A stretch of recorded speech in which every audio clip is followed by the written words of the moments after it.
Welcome back to my channel. My name is Amanda and I have been CrossFitting for 10 years and I am heading to my 9th CrossFit Games. I went as a fan for the first 3, then I went as a volunteer for the next 3, and this one and the last 2, so these 3, I am a member of the media. So this video is to talk a little bit about my podium predictions as well as some of your podium predictions, because I asked for them in my last video, and I think there are some themes and similarities among a lot of the people that individuals are picking, fans are picking, media members are picking. We are seeing a lot of uniformity there, which either means it is very clear who is at the top now, or we're gonna all be shocked. So one of those two, we're gonna find out in less than a week when the CrossFit Games champions are crowned. So we'll talk a little bit first about my predictions. So we will start with the men's side of the field. And I do think there's going to be a new men's champ this year. And I think that race for the top of the men's podium is going to be very exciting and could have some surprises. So the current winner of the CrossFit Games, the reigning champ, the man who is going to try to defend his title this year, is Jeffrey Adler. I do not have him repeating, but I could understand an argument for him to repeat. I don't think it's going to happen. I think we are going to have a new champ, someone who has never done it before, and the top of my podium is going to be Ricky Garrard. And I think that he sort of has a chip on his shoulder, something to prove. He got injured before the games last year, missed out. He had years that he wasn't able to compete because he was serving a sanction for using performance enhancement drugs. He served that ban and came back and was on the podium at the games, got injured last year, couldn't compete at the games, and now he is back again. He is training with underdogs, and I think that he has something to prove, and I think this could be his year that he does it. In second, I have Roman Khrennikov. So I think there was a chance Roman was going to be the winner of the games last year. Jeff Adler won. He was on the rise going into Sunday and was looking like a threat to Roman, but Roman was wearing that leader jersey early Sunday last year when he injured his foot and then couldn't jump and couldn't even walk very well. So I think there's a possibility if Roman didn't get injured, he would have been the 2023 CrossFit Games winner. He did get injured. He's not the winner. I don't think he should be for any reason. You gotta make it through the weekend and perform all the workouts well to win, and he got injured and did not perform them all to the best of his ability. That's what happened. So he was not, but I think he is a real threat to win, and I have him in second place this year. So definitely someone to watch. In third, I do have your reigning fittest man on earth, and that is Jeff Adler. We've seen what he can do. He did well at semifinals this year, but I will say Jeff has a history of winning semifinals in years where he hasn't won the games. So I don't think that means as much as some people may think it means. Semifinals weekend is very different than the games weekend. You know all those workouts going in. You can prepare. You are doing less volume. You are doing less of the unpredictable movements. So I think semifinals, the athletes that do best in semifinals are not always the athletes that do best at the games. But we have seen plenty of athletes who won semifinals win the games, but most won't. So I'm not overreading into that. I have him in my third place position this year after winning last year. Then next I have sort of a grouping of athletes who I would say could be on the podium.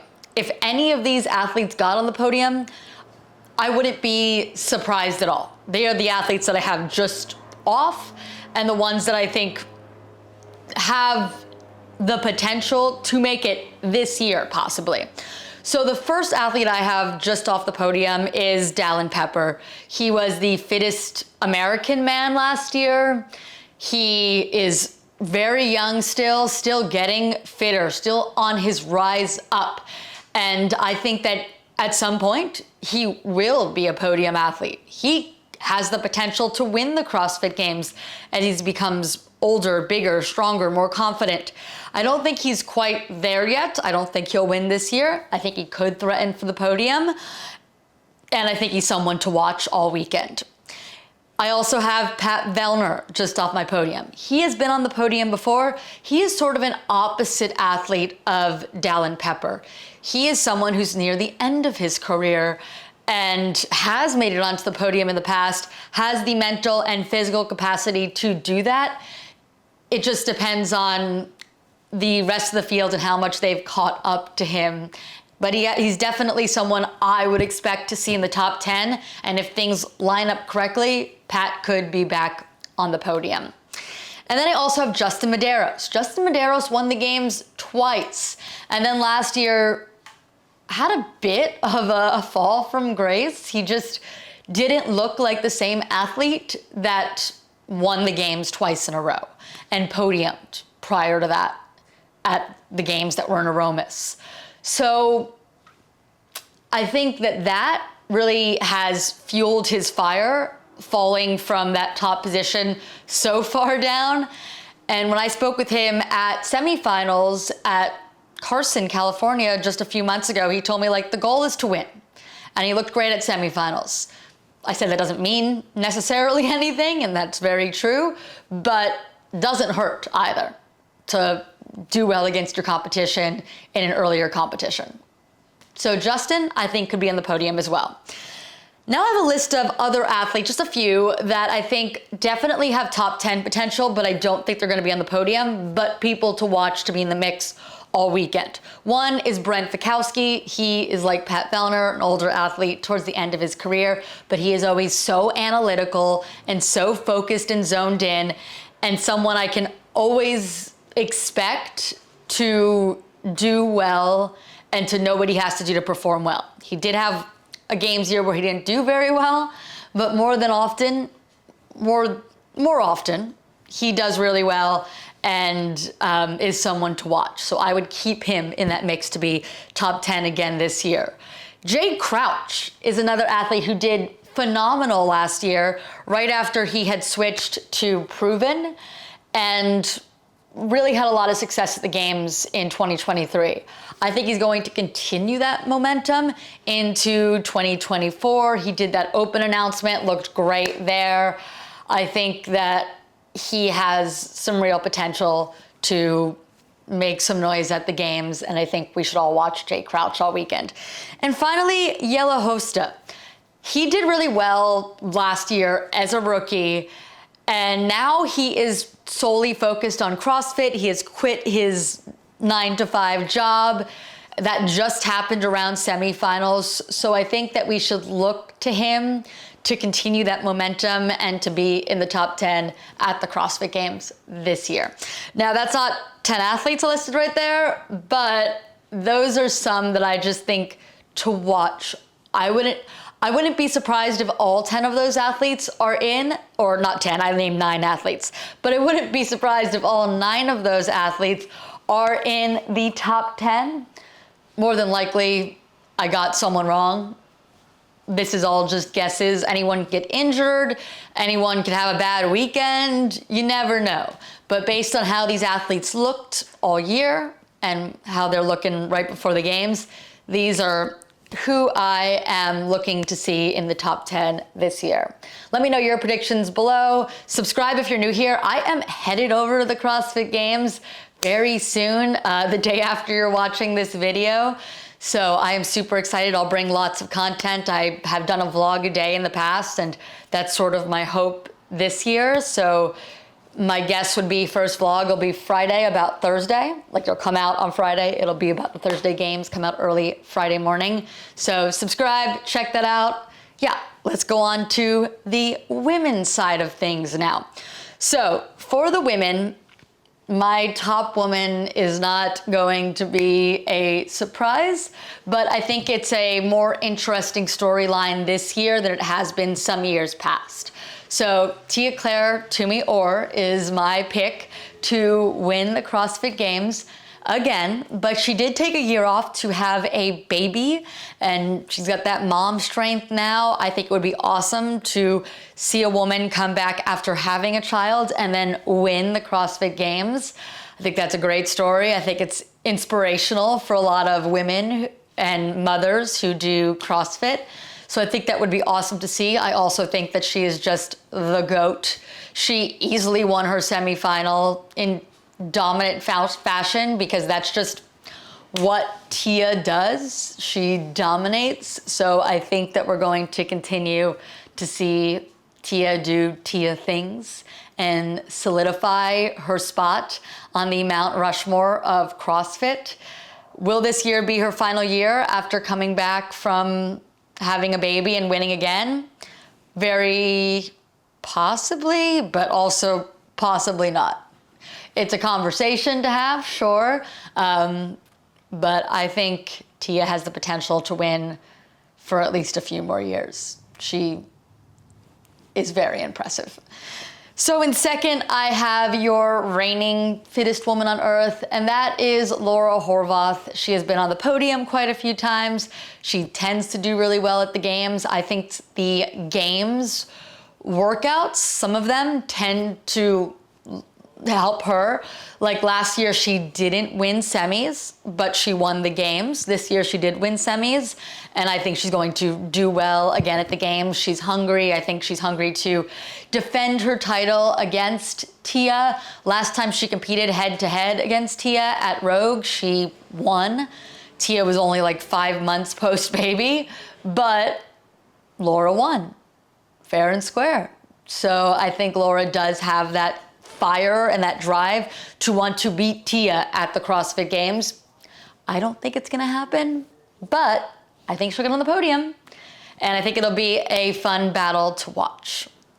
After that, my third place person is a little bit more of a surprise and fits in with some of the comments I saw on my last YouTube channel video, and that would be Alexis Raptis. She is an athlete that has made the top 10 and is still very young, but also has a lot of experience. She competed as a teenager. She's with Training Think Tank. I think that she's in the right space mentally, but I also think she looks super fit right now and she can really threaten for that podium. I do believe one person commented having her as their winner for the entire games, and who knows, maybe.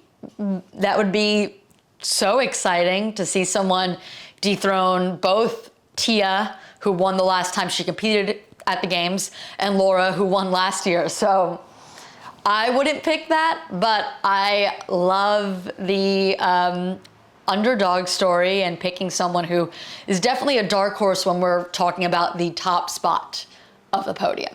But I have her in third, Alexis Raptis in third. So then right off the podium, like I had with the men, athletes that I think could end up on the podium, and it wouldn't be shocking to see any of them on the podium. Those would be Emma Lawson. She was on the podium last year. She wore the leader jersey for a little bit. Very young still. I believe she's 19 years old, competed as a teen as well, and was able to make that jump from teen to individual while she was still eligible for the teen competition. Super impressive. I know that she's had a little bit of some struggles mentally the last year, but she looked good at semis, and I think that that's been something that her camp, her family, her coaches have been thoughtful about. And I think that if they approach it with the right mentality, that she can do very well. But I think with some of these athletes like Tia back this year, that she may have a little bit more difficulty getting on the podium this year. I also have Gabby Magala, and these people aren't in any order. Like I could see Gabby beating Emma. I'm just listing off some names for this part. So Gabby Magala has looked really good for years. She's improved most years that she's at the games, and she regularly trains with Laura Horvath, and she is trying to compete with Laura, beat Laura. We don't see a lot of athletes who are both that competitive and that good, working out and spending a lot of time outside of the gym together as closely as we do Gabby and Laura. And I think, greatness breeds greatness. So I imagine it's pushing Gabby to be even better. And Laura's strengths are not Gabby's strengths. So Laura working with someone who has very different strengths as her, and Gabby doing that as well, I think will push both of them to be better. And I think Gabby has some real potential to do well at the games and possibly get a podium spot this year. Another athlete who has just been improving year after year, Alex Gazan. Alex Gazan could also be a podium threat. She came in the first year, was just sort of a rookie where we expect rookies to be. Still new, still green, very young. She's still very young. Then last year she was most improved. She did fantastic at the games, and then she did very well at Rogue. And I think that she has the potential to push for a podium position this year. What she's really good at, she knows she's really good at. She's confident in those things. I think for her, it's a matter of being more confident in the things that she doesn't feel as good at, but she is elite at pretty much all of it. So I think Alex definitely has podium potential this year and for years to come, because like I said, she's also a very, very young one. Older than Emma Lawson, but not by that much. And then Danielle Brandon. I think things sort of have to align for Danielle Brandon to make it onto the podium, but I do think that she has that capacity and capability if she keeps her head right and if she just executes the way that she is capable of. So we shall see, but I do think that those 4 women also have the potential to make it on the podium, but of course all of them will not, because there's more of those, and then you have the ones that I actually have on the podium. But all people to keep an eye on. And then some people that I think are top 10 likely won't make podium, but have a real ability to make the top 10. And some of these might be, depending on how you look at it, you could look at them as top 10 potential, or maybe these people might be people you're more uncertain about. So I have Haley Adams. And Haley Adams in the past has been top 10 at the games, quite a bit. And she's another athlete who made a quick jump from the teen division to the elite women. She took off the year last year because she was struggling with some things and needed a reset. And she has come back, and she seems like she is a much healthier, happier Haley Adams. And when she was in a different place, she was top 10, podium contender. And I think that she could be this year as well, but it's just, there's a lot of questions with her having taken that year off. We did see her at semis. She did look pretty good at semis. She did have one really bad finish at semis. So there are some question marks there, but I'm excited to see Haley back. I'm excited to see a happy Haley. And the fact that she's just back doing this, I think, is the win. So wherever she ends up, it's awesome that she's back competing. But I do think that she has top 10 potential and possibly podium potential. Haley Adams, keep your eye on her. Brooke Wells. Brooke Wells has had a storied career as well. She's been at the games quite a bit. She injured herself, her elbow at the games a few years ago. Then she came back. Then she missed qualifying because she had an injury then too. And now she is making her way back to the CrossFit Games again. I think Brooke, as a healthy, well-prepared Brooke, is definitely a top 10 contender and possibly even a podium contender. Just depends on how she's coming into the games this year. And finally, and this one might be the more surprising one, but I think people have their eye on her more now, and that is Abigail Domit. She won the West Coast Classic again. Like I said with Jeff, that doesn't necessarily correlate to doing super well at the games. But she was a rookie last year, and we saw, when I mentioned Alex Zan earlier, the okay rookie to the most improved type athlete. And I feel like Abigail Domit could be that athlete this year, to go from being like an all right rookie year one, and then making it into the top 10 year two, and possibly getting that most improved. So she is someone else I would keep your eyes on to make some noise, be top 10, maybe even better than that. So those are the athletes that I think everyone should keep their eyes on. Let me know in the comments below who I forgot, who I missed. Sometimes that does happen. Or if you agree with some of my picks. Also, I did see a comment on my last YouTube video when I mentioned that the facility for the games is a little bit different in Fort Worth versus Madison. Someone was talking about the numbers of the seats in the Coliseum at the Alliant Energy Center and the numbers at Dickies in Fort Worth, and saying there was more in Fort Worth. That is likely very true based on what's online. But I believe, and this is based on the fact that I mentioned that there are less media passes available this year than previous years because of the new facility and things that they're doing differently. But the difference also is Alliant Energy Center was a campus. It was acres of space. They built a second arena outside. All the outside workouts that you saw last year at the CrossFit Games and previous years were also at the Alliant Energy Center. So it wasn't just the Coliseum.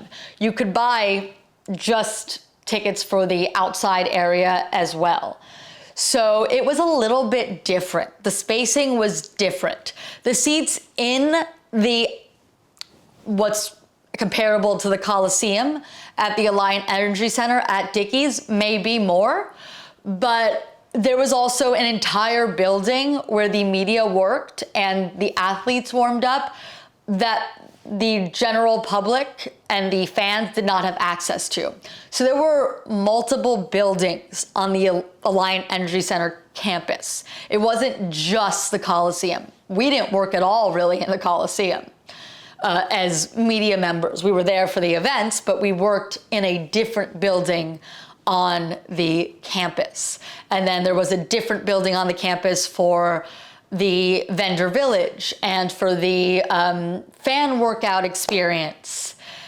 So there was, it was a bigger complex. I just want to explain that for anyone who may be confused when I say that it's a smaller facility. That's also part of the reason that we've seen the breakup of the athletes that are competing in the adaptive and the masters this year.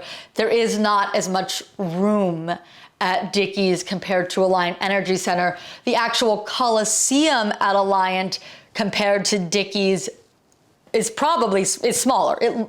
Based on what's available, I haven't seen them both. I haven't been to Dickies yet, but the Alliant Energy Center Coliseum is smaller, but the facility, the campus, I believe, was much larger at Alliant, and CrossFit had access to more of it. And because of that, they were able to bring in more media, have more competitors, and all that sort of stuff. And just gonna be a little bit different at Dickies, but different does not mean worse. And I am not saying that at all. I am so excited. I hope it's the best games yet. Seriously. I would love to see that. I would love Dickies to be sold out and filled with like 14,000 fans. Love it. So I hope that happens. I hope Texas and Fort Worth are great hosts for the CrossFit Games. And I'm really grateful that I got a media pass to be there and bring you all content. So again, if you're new here, subscribe, like this video, leave a comment. More content to come later this week. On a plane very shortly. Carson, my pup, will be at a friend's house. He won't be coming, but I am excited to go there and bring all the content to all of you. I appreciate you all for watching, and let's say goodbye to Carson before we leave. You napping on the couch? You napping on the couch? Okay. He likes to sit on the couch when I film these videos and watch me. Oh, he woke up. All right, do you wanna go outside for a walk? Yeah? Yeah? Okay, say bye to the camera. Bye.